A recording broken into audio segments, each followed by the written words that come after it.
मेरे साइंस में 61 नंबर होने की वजह से मुझे नवोदय विद्यालय में मैथ नहीं मिल पाई। एक तो बात ये थी, इंग्लिश में भी था और समझ में भी नहीं आती थी। मेरे लिए एक दो दुविधाएं थी। एक समय ऐसा आया था कि पैसे भी नहीं थे, तो पापा ने ये था कि मम्मी के पास कुछ सोने की चीज़ें थी, बेच करके पापा ने कहीं गिरवी रख करके मेरी फ़ीस दी। बस मुझे इसी बात का डर था कि मैं तैयारी तो कर रहा हूँ, अगली साल नहीं हुआ तो मैं क्या करूँगा।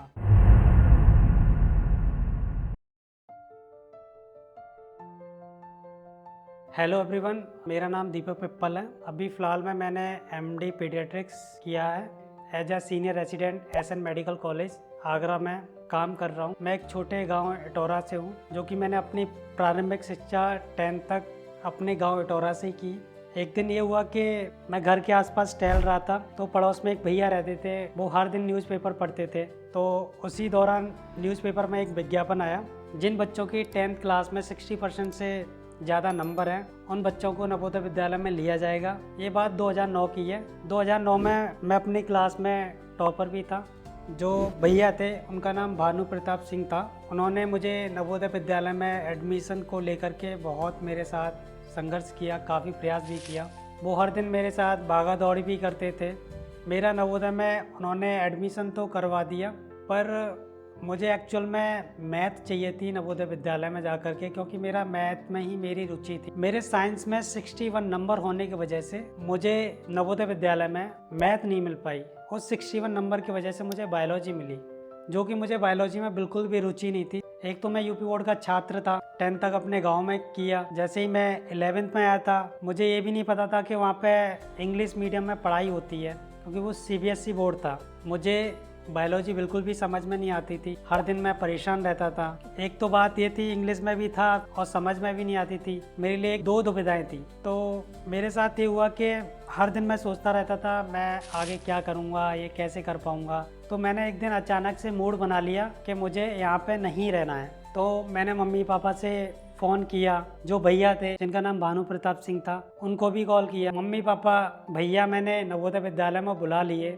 पापा से कहा मुझे यहाँ से जाना है, किसी भी तरीके से मुझे अपने गांव के स्कूल में पढ़ना है, वहाँ मुझे समझ में भी आता था। तो भैया और पापा ने मुझे काफ़ी समझाया। उसी दौरान हमारे एक बायोलॉजी के टीचर थे, उनका नाम कुलदीप सर था। पापा से पूछने लगे कि आपका बच्चा जा रहा है, बोलने लगे उनसे। और मैं भी उसी टाइम वहीं खड़ा था। मुझसे पूछ रहे थे बेटा क्या दिक्कत हुई। मैंने कि सर मुझे यहाँ पे बायोलॉजी समझ में नहीं आ रही है। उन्होंने मुझसे पूछा कितने % समझ में आ रही है। मैंने कि सर 20 से 25% समझ में आ रही है। फिर उन्होंने मुझसे कहा कि परेशान मत हो, सब समझ में आ जाएगी, धैर्य रख। फिर पापा, अभी उस टाइम बात तो हो गई थी पापा से सर की। जैसे ही सर चले गए, फिर पापा से मैंने काफ़ी फोर्स किया कि पापा मुझे यहाँ नहीं पढ़ना है। तो पापा ने मुझे, तो गाँव चल मेरे साथ, जैसे लड़के वहाँ अभी रह रहे हैं, काम कर रहे हैं, तू भी उसी तरीके से करना। तो गांव का माहौल भी थोड़ा ख़राब था। तो फिर ये हुआ कि फिर मैंने पापा की बातों पे थोड़ा सोचना और विचार करना स्टार्ट किया।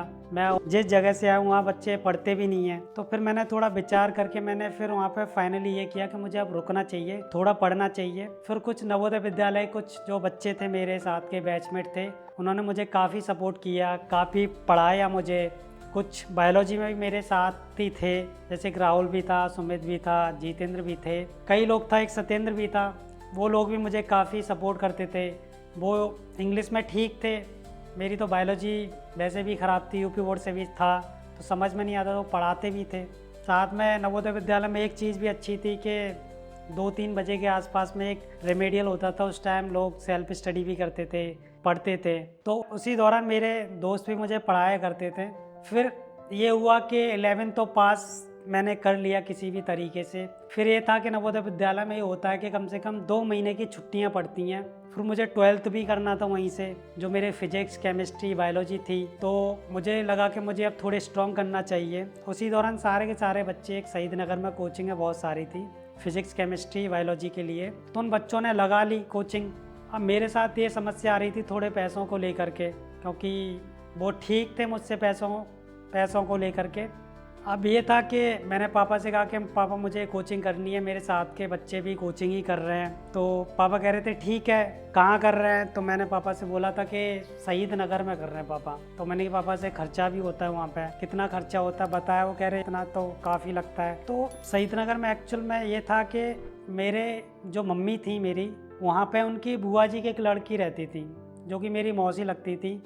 मौसी जी भी ठीक थी पैसों को लेकर के। उनके घर के पास में 100-200 मीटर की दूरी के आसपास में कोचिंग थी। तो मामा मुझे अपनी बाइक पे बिठा के ले गए मौसी जी के यहाँ पे।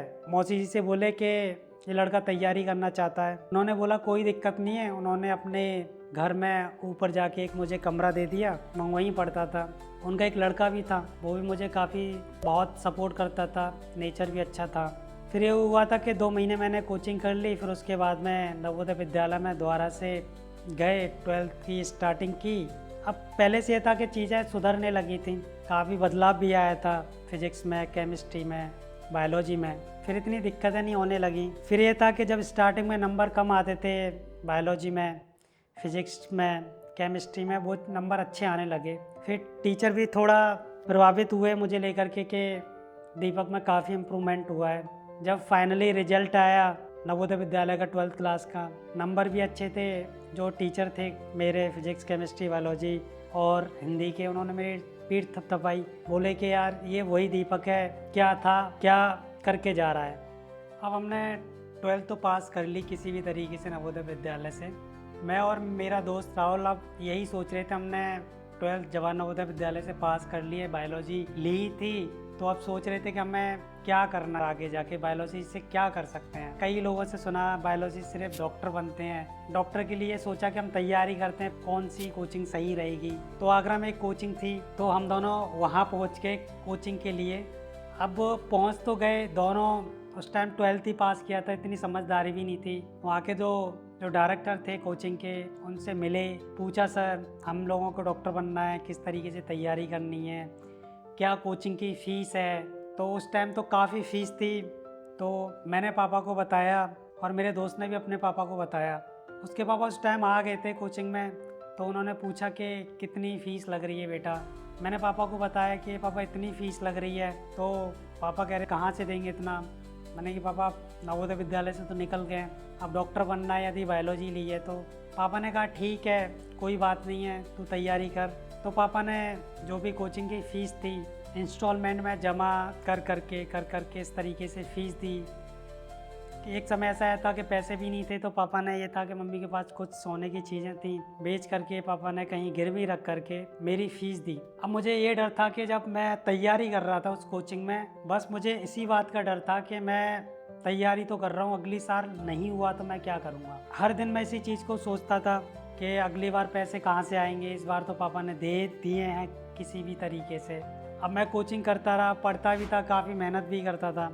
उस टाइम मेरा CPMT में हो तो गया था, कुछ कोड होते थे कैटेगरी के अकॉर्डिंग, वो और मेरे दोस्त का कोड थोड़ा गलत हो गया। नंबर तो मेरे अच्छे थे, मुझे लग रहा था कि हो जाएगा मेरा सिलेक्शन, पर उस कोड की वजह से नहीं हुआ। फिर अब मैं पापा को ये तो बता चुका था पापा मेरा सिलेक्शन हो गया, पर ये नहीं बताया था मेरे साथ क्या हुआ है। फिर मैं घर पे आया, फिर मैंने सोचा मैं दोबारा तैयारी किस तरीके से करूँ। पहले से ऑलरेडी बहुत सारी फीस दे चुका था, तो मेरा ये मन था कि मैं सेल्फ स्टडी करूँगा। बायोलॉजी थी तो मेरी काफ़ी अच्छी हो चुकी थी, क्योंकि नवोदय विद्यालय की वजह से। तो वहाँ मैं फिजिक्स के लिए कोचिंग की, सारी सब्जेक्ट को तो नहीं कर पाए क्योंकि पैसे को लेकर के। बाकी जो भी सब्जेक्ट मेरी दूसरी थी, केमिस्ट्री और बायोलॉजी, उनके लिए मैं सेल्फ स्टडी करता रहा। बाकी फिजिक्स के लिए कोचिंग लगा ली। जैसे मैं उस कोचिंग में पढ़ रहा था जहाँ फिजिक्स की लगाई थी, वहाँ से मेरा सिलेक्शन तो हो गया। सिलेक्शन होने के बाद में ये हुआ कि मैंने पापा को बताया था कि पापा मेरा सिलेक्शन हो गया है। वो कह रहे थे कहाँ मिलेगा तुझे। मैंने कि पापा मैं हो सकता है आगरा में जो मेडिकल कॉलेज है वहीं उठा लूँगा। अब मैंने अपना आगरा का जो SN मेडिकल कॉलेज है, सरोजनी नायडू, वहाँ पे एडमिशन ले लिया फर्स्ट ईयर में। और वहाँ पे भी ये दिक्कतें थी फीस की। स्टार्टिंग में तो फीस लगती ही है, वहाँ पे भी पापा ने किसी भी तरीके से अरेंज की फीस। अरेंज करने के बाद में ये हुआ कि फर्स्ट ईयर तो मैंने निकाल लिया। मुझे लगा वहाँ पे बुक्स भी खरीदनी पड़ती हैं, फीस हर साल देनी पड़ती है, तो मुझे लगा पापा से हर टाइम पैसे मांगना सही नहीं रहेगा। तो उस दौरान मैंने एजुकेशन लोन भी ले लिया सेकेंड ईयर में आके। उस एजुकेशन लोन से मुझे काफ़ी बेनिफिट हुआ। मेरे जो भी 4-5 साल थे अच्छे तरीके से गुजर गए। मुझे स्कूल में जो कॉलेज था उसमें फ़ीस जमा करने की मुझे ज़्यादा दिक्कतें नहीं हुई, किताब खरीदने की ज़्यादा दिक्कतें नहीं हुई थी। उससे मुझे ये भी था कि जो कुछ पैसा बचा हुआ था एजुकेशन लोन का, उससे मैंने नीट PG के लिए भी कुछ बचा के रखा था, तैयारी कर ली थी उससे ही। जब जैसे ही मैं इंटर में आया तो इंटर में मुझे बहुत ही कम पैसे मिलते थे, 7,500 रुपये मिलते थे। उसमें से ये था कि मैं बैंक गया, बैंक में मैंने कुछ अपना जो था कि हर महीने की EMI किस तरीके से बनती है, तो मैंने मैं जो 7,500 रुपये मिलता था मुझे इंटर्नशिप में, उसमें से 3,500 रुपये मैं अपने एजुकेशन लोन में कटवा दिया करता था। बाकी 3,500 जो बचते थे उसमें से मेरा खर्चा निकल जाया करता था। बाकी कुछ मैंने एजुकेशन से लोन जो पैसा बचा रखा था वो मैंने कोचिंग में नीट पीजी के लिए जमा कर दिया। वहाँ पे भी काफ़ी फीस लग रही थी। उस टाइम मेरे पास कुछ पैसा था, 20,000 रुपये के आसपास था। तो मैंने उससे बोल दिया कोचिंग वाले से, मेरे पास 20,000 रुपये से ज़्यादा है ही नहीं पैसा, मैं जमा नहीं कर सकता था। वो भी काफ़ी सपोर्टिव थे कोचिंग वाले, तो वो कह रहे थे ठीक है पढ़ो डॉक्टर साहब, कोई दिक्कत नहीं है पैसे को लेकर के। तो मैं कोचिंग मैंने इंटर्नशिप के साथ में की तो मेरा सिलेक्शन हो गया। अब उसमें भी ये था कि मुझे कहाँ कॉलेज लेना है। मैंने पापा से पूछा कि मैं आगरा लूँ या कहीं बाहर और चला जाऊँ, मेरे पास ऑप्शन भी थे। तो पापा ने कहा कि यहीं रहे सही रहेगा, क्योंकि हम भी हैं यहाँ पे, मेरे भाई बहन भी है, थोड़े सब लोगों की वजह से मैं ये सारे चीजें करता रहा। पर मेरे साथ मेडिकल कॉलेज में तो काफी काम करना पड़ता है, 14-15 घंटे 16 घंटे कभी कभी 18 घंटे हो जाया करते थे वहाँ पे। साथ में ये था कि मेरे बुआ जी घर पास में ही था तो मैं वहाँ पे ही रहता था। मोस्ट ऑफ द टाइम तो मैं वहीं पर रहा हूँ, वहीं से मैंने सब कुछ किया है। उनके लड़कों ने मुझे काफी सपोर्ट किया है। मेरी 2 बुआ थी, उन्होंने भी मुझे, एक बुआ जी घर पे मैं रहता था, एक बुआ जी घर पे मैं खाना पीना खाता था। सारा का सारा नवोदय विद्यालय की वजह से हो पाया है। शायद मैं नवोदय विद्यालय में नहीं जा पाता, नहीं पहुंच पाता, तो आज भी मैं गांव में जो लड़के जिस तरीके से घूम रहे हैं, मजदूरी कर रहे हैं, हो सकता है मैं भी वही कर रहा होता। नवोदय का मेरी लाइफ में काफ़ी सपोर्ट रहा है, टीचर्स का काफ़ी सपोर्ट रहा है, जो भी फ्रेंड्स थे मेरे। आप कहीं से भी हो, किस जगह से भी हो, मेहनत करोगे तो आप आगे बढ़ जाओगे। धन्यवाद।